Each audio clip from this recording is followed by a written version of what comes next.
L'eau est une substance très mystérieuse. Elle est extrêmement sensible, c'est-à-dire qu'elle réceptionne et maintient la vibration. De par sa grande capacité de résonance, sa sensibilité et son aptitude à résonner, l'eau réagit instantanément à tout type d'onde.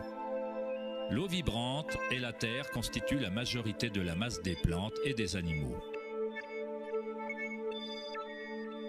On peut facilement observer la façon dont les vibrations dans l'eau créent des modèles naturels reconnaissables, mais en y ajoutant des solides et en augmentant l'amplitude, des choses encore plus intéressantes se produisent. En ajoutant de la fécule de maïs à l'eau, un phénomène plus complexe se produit.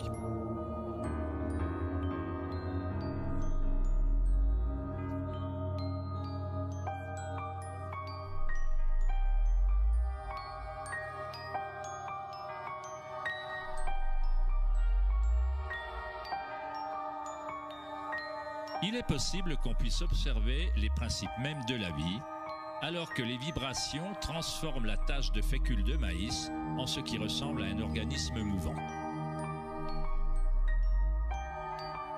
Le principe d'animation de l'univers est décrit dans chaque grande religion, utilisant des mots qui reflètent la compréhension de cette période de l'histoire.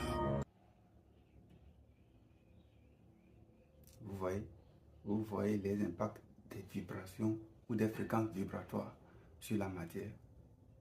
Ça s'explique parce que n'importe quel organisme vivant est composé essentiellement d'eau et de la matière organique, c'est-à-dire de l'eau et de la terre, comme le dit dans le documentaire.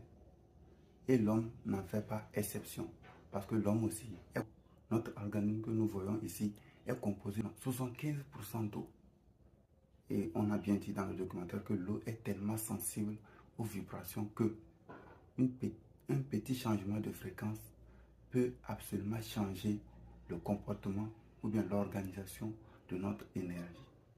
Donc ça veut dire que nous devons absolument faire attention aux sons et aux musiques que nous écoutons. Ça c'est très important.